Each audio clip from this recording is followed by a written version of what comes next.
don't ever play football. Great reception. Clearly, lots of fans of the movie. When Stanley Kubrick made 2001: A Space Odyssey, he'd already had a pretty decent career. He made Paths of Glory, Spartacus, Lolita, and Dr. Strangelove. When this one came out in 1968, it's fair to say that it wasn't exactly universally acclaimed. There were critics who recognised its groundbreaking brilliance, with phrases like the world's most extraordinary film, the ultimate statement of a science fiction film, and saying things like it succeeds magnificently on a cosmic scale. Then there were those who were baffled or just plain bored, including some pretty famous critics. Pauline Kael called it monumentally unimaginative. And Andrew Saris just said it was a disaster. But when 2001 opened, after Kubrick reputedly deleted 19 minutes, it ran for 103 weeks in Los Angeles, and it was re-released in 1974, 77 and 80, and now we consider it not just a landmark in the science fiction genre, but also a landmark in the cinema. Keir, who played Dr. David Bowman, was a notable actor whose other film and television roles included Bunny Lake is Missing, Naked City, 12 O'Clock High, and the sequel, 2010, the year we made contact.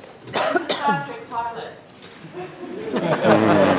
That was Gary. Sorry, I thought you meant Gary. That's all right. Gary Lockwood, who played Dr. Frank Thurl, also had a notable film and television career that included Splendor in the Grass, the Elvis movie, It Happened at the World's Fair, and the Star Trek pilot, where no man has gone before. So it's fantastic to have them both here tonight. Tell us a bit about the making of the film, tell us a bit about Stanley Kubrick, and maybe we'll start with that. Can you tell us about your first experience when you saw the script, what you thought about it, and what you thought about working with Stanley Kubrick? Well, I'll start by saying that I was filming a movie in London with Laurence Olivier and Noel Coward and who else was it was Buddy Lake is Missing, and it was the name of the film. And I went home and my wife said, call your agent. So I called my agent. He said, are you sitting down? And I said, no. He said, you better sit down. I said, why? You've just been offered the lead in Stanley Kubrick's next film. And I have to tell you, I didn't know this was in the works. It came out of the blue. And I was already a Stanley Kubrick fan. I was in drama school, and there was a war film down the block with Kirk Douglas. I liked Kirk Douglas's work, so I went down and this film called Paths of Glory, and the first 60 seconds of the film, my jaw dropped to my lap. It was one of the few times that I ever went out and stared at the poster to see who had directed it. And, so Stanley was one of the most extraordinary human beings I've ever met. He was erudite. You knew you were in the presence of genius. He was also very supportive to both Gary and I, and he had a kind of, he was a very quiet man, never raised his voice. Great curiosity about all kinds of things. He was a Renaissance man. He would invite us to dinners at his home on weekends, and he'd have guests from all sorts of backgrounds, artists and engineers, and he could speak on their level on any subject. He was an extraordinary guy, and the most prepared director I've ever worked with. I haven't left you anything to say. Well, I'll talk about the shadier sides of Kubrick in my world. That was a very eloquent and mellifluous Mr. DeLay. Stanley knew that I was a California kind of cowboy surfer boy, and one day I was at his house for dinner, and he had a snooker table, and it was a huge, great table, an antique with, I don't know if any of you play snooker here, you're all sci-fi types, maybe you don't, but anyway, I didn't mean that as an insult, I'm sorry. It's just sort of a Southern California attitude. But anyway, Kubrick had this great big snooker table, and he said, do you play? And I said, I do. And candidly, I sort of destroyed him on his own table. And then he looked at me, and so I play him every once in a while. And one night he said, you know, I can never beat you, can I? I said, no. He said, could I beat you if you played left-handed? Because sometimes I would shoot left-handed if I was on the wrong side of the table. And I said, no. And one time he said to me, see, this is the see me side. Yeah. One time he said to me, Muhammad Ali was fighting Henry Cooper, who was the heavyweight champion of England at the time. And he said to me, I'm going to put a wager on the fight. And I said, well, how much are you going to wager? He said, about $500. I said, really? What are the odds? He said, it's 8 to 1. I'm going to take a shot at it. I said, wait a minute. I'll book that. Do you know what booking means? Yeah, I'll take the bet. He said, wait, you're willing to put up 9 to 1? I said, yeah.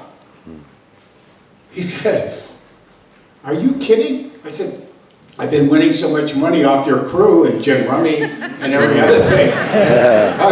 I've got pounds stashed in my apartment. And he said, but 9 to 1, that's, if you lose, it's $4,000. I said, I'll book it. And he said, I don't think I'll bet it.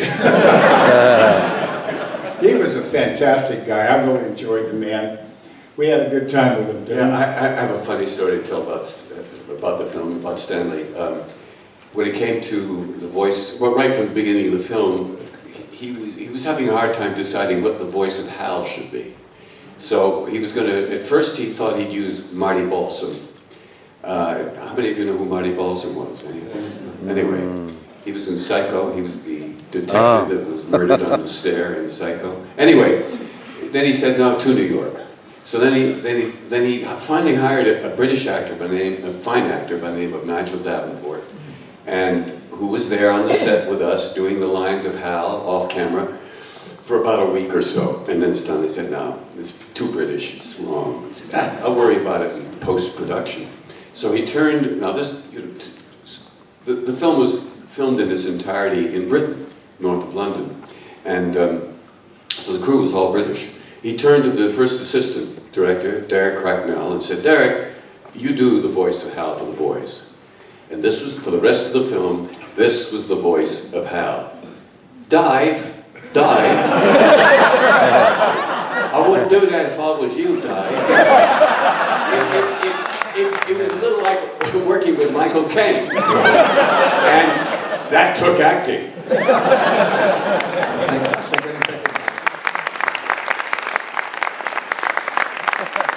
By the way, his name was Derek Cracknell. I don't know if you know anything about the motion picture production, the way that things function, but the first assistant director really runs the gig. And to have a guy named Derek Cracknell, remember he'd say, Derek, Jestro? So tell us when you saw the script, what did you make of it? Did it actually read like a story that you kind of understood? Or? Well, for those of you, you obviously, most of you, anybody here who's never seen it at all, even on a DVD? Relatively few. No, there is no script.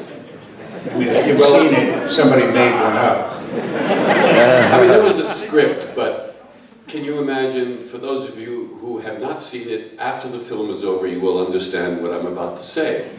There's a minimum amount of dialogue. There's almost no dialogue. I mean, the Dawn of Man sequence, there's none, obviously, and in the last the last half hour of the film, there's no dialogue at all. As a matter of fact, Stanley was able to do an old silent movie trick, was to play music to put the actors in the mood, which you can't normally do in the sound film. But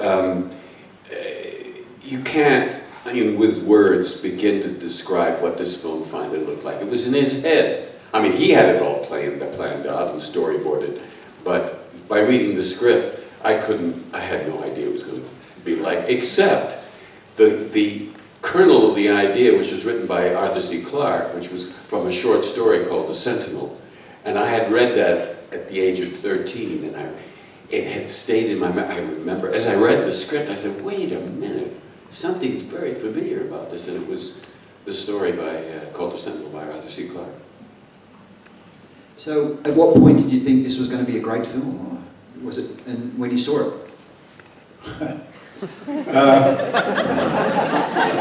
I don't really want to sound that brazen, but I am from California.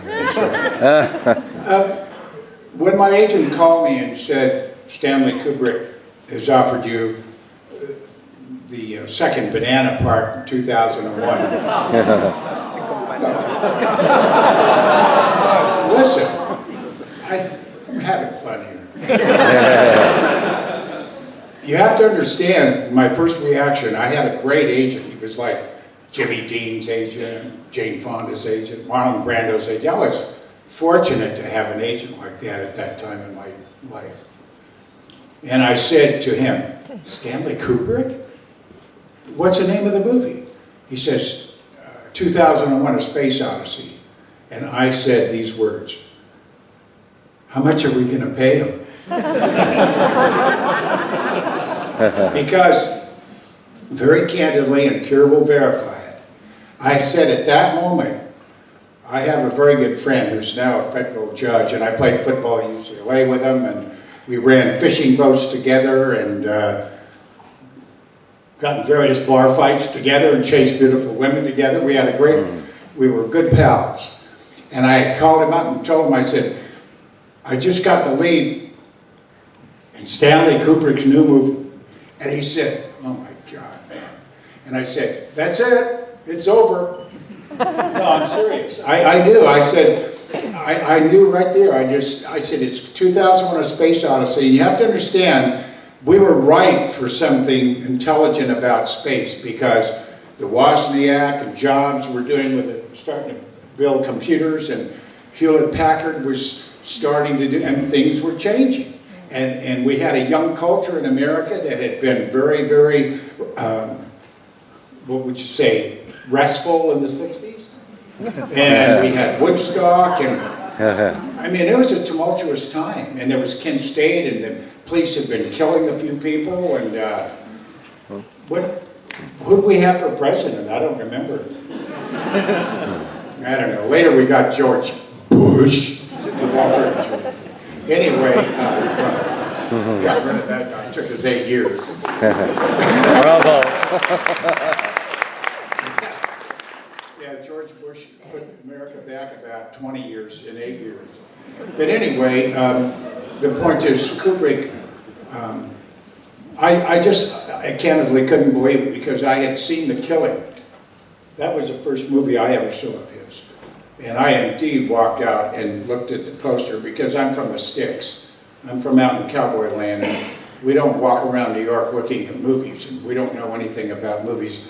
And I was, you know, a pretty bright kid in school, but I was an art major and a painter, and I saw The Killing, and I looked at the way it was made, and my art background made me really responsive to his brilliance. And then when I saw Paths of Glory, it was over.